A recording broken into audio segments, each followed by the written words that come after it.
Welcome to a quick discussion of Mario & Luigi Superstar Saga. This was my very first RPG, so I wanted to reminisce for its 20th anniversary.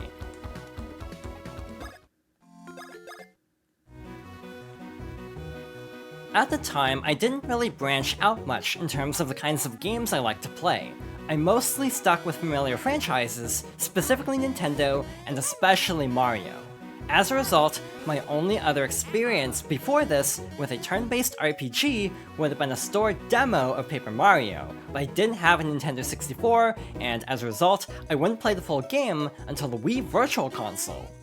I remember being in a Best Buy and being torn between this and Super Mario Advance 2, Super Mario World. In the end, I went with this game, and ultimately, I think I made the right call because this introduced me to what would become one of my favorite genres in gaming. I really enjoy RPGs a lot, and I do feel like Mario & Luigi Superstar Saga is a perfect introductory game to this genre. In terms of difficulty and overall length, it's a lot more easygoing than a lot of other RPGs, including Mario RPGs, with games like Super Mario RPG and Paper Mario being significantly longer games on average. For example, I feel like this game takes about 10 to 15 hours on average, but a game like Paper Mario can take 20 to 30 hours, and in general, can be a little bit more challenging at times, though there are some difficult spots in Superstar Saga as well. I also remember getting stuck quite a bit in this game. I remember having to get the guidebook, for example, and I actually can't remember if I still have it or not. I do have a lot of my old guidebooks, but I don't know if I have that one specifically, because a lot of them were in fairly rough shape, and after several moves, I remember getting rid of quite a few of them. But it's a game I have a lot of nostalgia for, as my entry point to a genre. I definitely feel like this game kind of spoiled me on some aspects of RPGs that even the Paper Mario series lack. For example, I really like the combat in the Mario & Luigi series. For example, in Super Mario RPG and Paper Mario, for the enemies' turns, you have to guard with correct timing. Meanwhile, in the Mario & Luigi games, you can either use your hammer to counter or jump to dodge attacks, and in some cases counter as well. So that element of being able to actually avoid damage entirely appeals to me a lot as someone who also doesn't really like healing in RPGs, and that's another reason why I feel like this is a fairly good introductory RPG, because you don't have to menu manage as much because you have certain defensive options. Because of that, I definitely feel like if I had started with Paper Mario The Thousand Year Door the following year, I would have still enjoyed it, and it probably still would be one of my favorite games of all time, but having just a little bit of extra experience with the genre definitely went a long way. As a result, I do still have a soft spot for both series, even though both have definitely had their ups and downs over the years, especially Paper Mario, though the Mario & Luigi series is also essentially dormant at this point. The developer Alpha Dream closed shortly after the release of the Bowser's Inside Story 3DS remake, because that was essentially a last-ditch effort to salvage the company because they were already struggling quite a bit before that point. But in general, I do miss the Mario & Luigi series. We live at a time where we have Mario RPG slowly starting to make a comeback, and that's a good feeling, but who knows how long this will last, and in general, how much of this will be remakes only, and how much of this will extend to brand new games, assuming the remakes do well enough. At the time of this upload, the Super Mario RPG remake is about to release, and I am still very excited about that, though to be honest, with a Thousand Year Door remake as well, I have to admit I'm even more excited about that. I still hope that there's a chance that the Mario & Luigi series can come back someday, since we are getting 2 remakes. I'd love a second chance for the Mario & Luigi series on another system than the 3DS in its final year or two, because I do feel like the 3DS remakes were a poor decision because of just how late into the system's lifespan they were, and also because of the Switch's huge popularity at the time, though Alpha Dream also was not really in a position to suddenly swap from 3DS development to console development anyway, so it was probably a losing battle no matter what. I remember this also caused me to have one of my most anticipated games of all time. Mario and Luigi Partners in Time. I really was excited for that game. I remember playing this game compulsively as soon as I found out that game existed. I did multiple playthroughs. I would actually go through the final boss multiple times just to get really good at it because I was so hyped for it. And unfortunately, Partners in Time is notoriously not one of the more outstanding games in the Mario and Luigi series, but I still have a soft spot for it for what it's worth. But then Bowser's Inside Story shortly after is still considered possibly one of the best Mario RPGs to date. But even then, I do feel like, as good as Bowser's Inside Story is, I actually feel like it's harder to recommend, partly because it's so much longer than this game. This is like the shortest Mario RPG by far.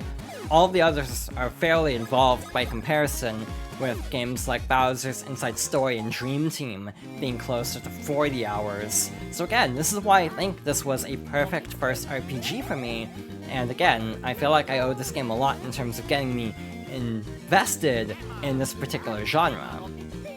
You also have a lot of fun interactions in the field too. It is a Mario game at its core, so you have a lot of exploration in this overworld where you have these little platforming sections. We also have combo moves where we have like special jump and hammer moves to access different areas.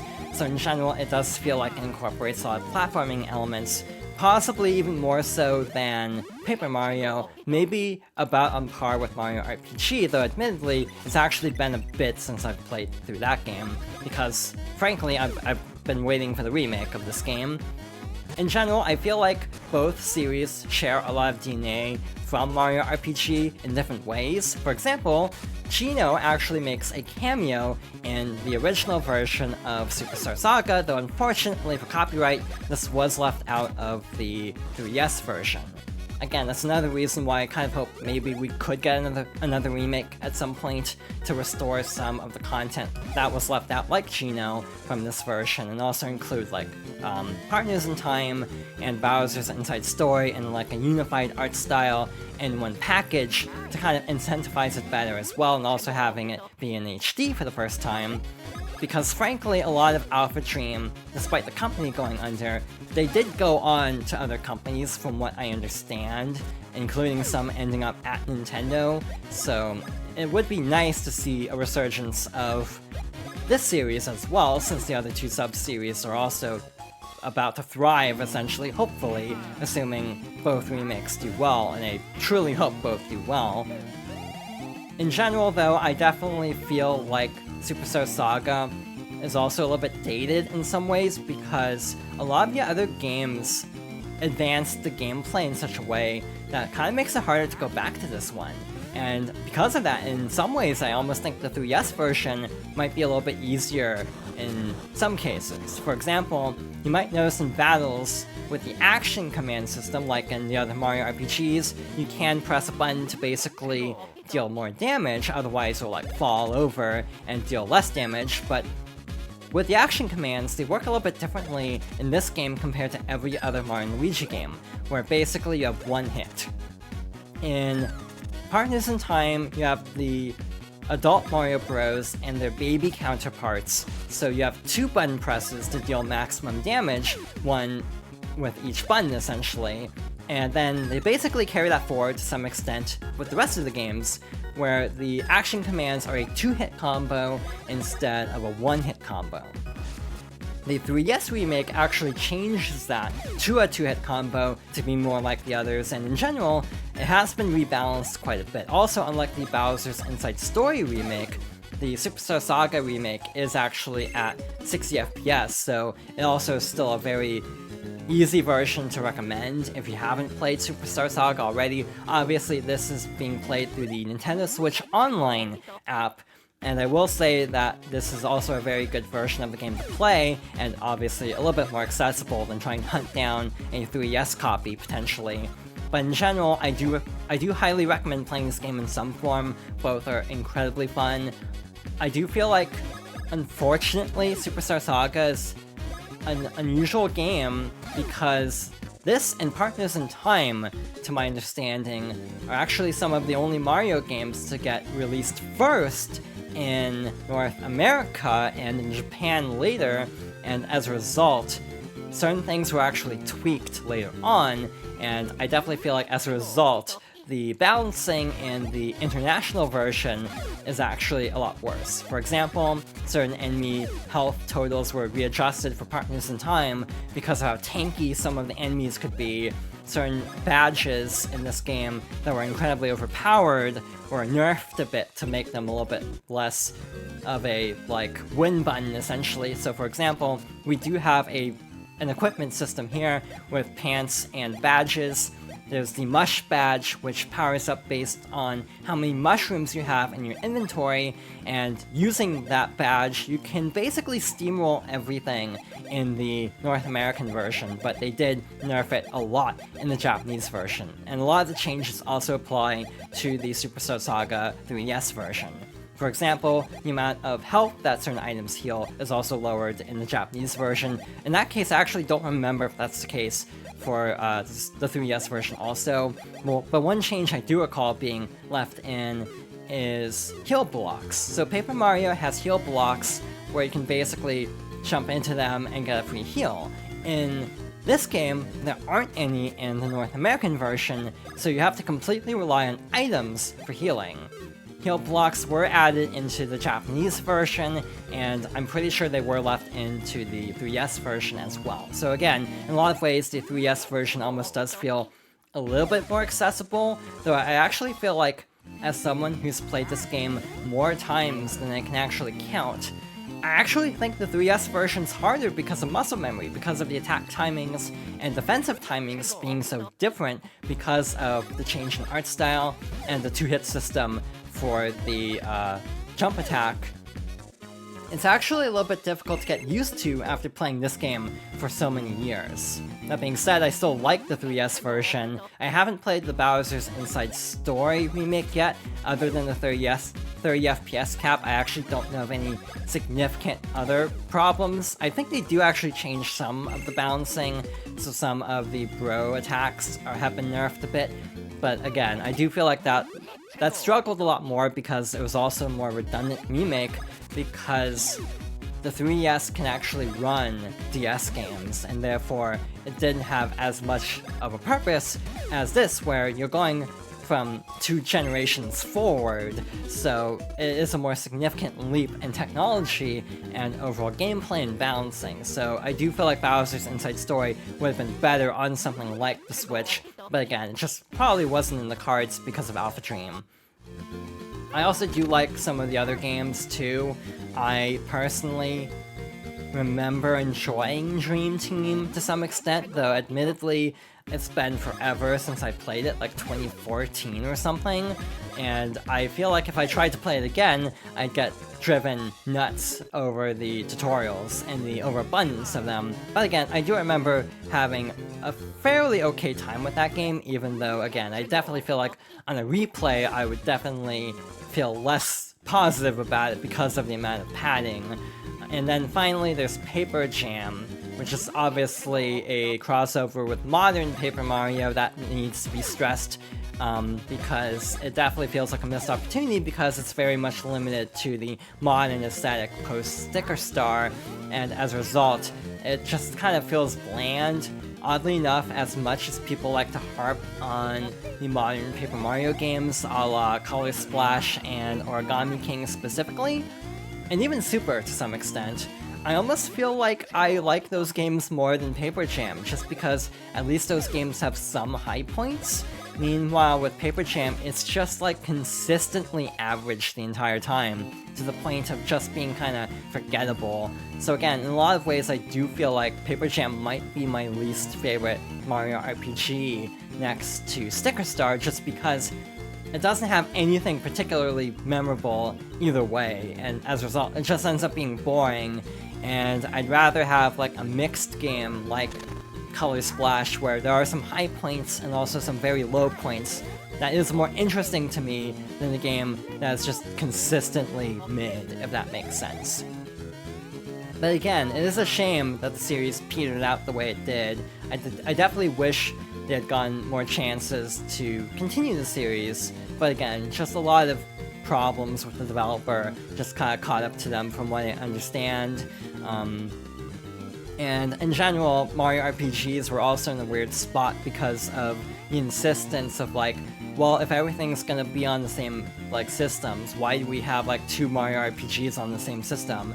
From what I gather, that was the logic behind Super being a platformer with light RPG elements, is they didn't want to have a game that played like Thousand Year Door on the same system, considering it originally started as a GameCube title and then moved to Wii partway through development. So they have this sort of philosophy of not wanting to have too many Mario RPGs on one system, and I definitely feel like that is not the case anymore with Super Mario RPG Remake and Thousand Year Door Remake coming out potentially within a year of each other, and it is nice to finally see that trend broken, to be honest.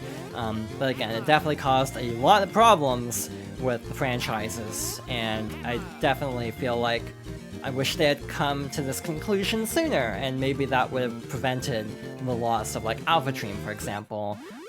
That being said, I do feel like, again, there's still hope for the series if like they can get whoever's making the Mario RPG remake, which at the time of this recording, I still don't think it's actually known who the developer is specifically, but I do feel like remaking the Mario and Luigi trilogy with that art style could be really successful, though knowing Nintendo would probably just be the first game for full price, and then the other games at a later time. But again, I would love to see the series come back again, even though I definitely feel like the Mario RPG and Paper Mario fans are a lot more vocal, I think. I still will always have a soft spot for this game. It doesn't hurt that this game does have the composer of Mario RPG, Yoko Shimomura, doing the soundtrack, and all the Mario and Luigi games actually did as well. So again, it's kind of like like what I was saying earlier about kind of like a split between Paper Mario and Mario and Luigi, kind of carrying forward different elements of Mario RPG in different ways, but both end up having very distinct identities of their own, and that's why I think both had merit, and why the whole idea of like separating them out to not have too many on the same system was definitely not a wise call at all. But again, you also have a very dynamic leveling system where you can actually assign bonus points a la Mario RPG, and because of that, I also feel like it's more traditional. Paper Mario has the equipment setup where you have like hammer and jump upgrades that boost your attack. Meanwhile, with Mario RPG and Mario and Luigi, it's more like a standard RPG where all of your stats are basically leveling up as you level up. While with Paper Mario, you can basically only level up like health, badge points, and flower points per level up. So in a way, Mario RPG and Mario and Luigi have more freedom with the leveling up systems, meanwhile Paper Mario almost feels a little bit more restrictive in that regard. So again, they're very different flavors of Mario RPG, and it's why I do feel like all these games should be allowed to coexist, and again, I hope they do get a chance to coexist in the future going forward with the Switch and whichever console comes after that, because we're probably nearing the end of the Switch's lifespan at this point. I really hope we can get more like original Mario RPGs into this console, just because again, we really just got Paper Mario the Origami King for the longest time, and suddenly we're having a deluge of Mario RPGs at the end of the presumed end of the system's lifespan. So yeah, I'd prefer to have more Mario RPGs throughout, and again, just the overall feeling of like the sort of personality of these older games really shone through, and that kind of went away for a while, where everything got a little bit stagnant for a while, and again, the renaissance of Mario that we're having after the movie with Wonder and the RPG remakes gives me hope that going forward, that Mario as a brand will also be in a better spot than it has been in the last like 5 to 10 years or so, I'd say. But that about sums up my thoughts on this game. Again, I highly recommend playing it if you haven't already. It's a great introductory RPG, but either way, thank you for watching, and I hope you'll join me next time for another discussion.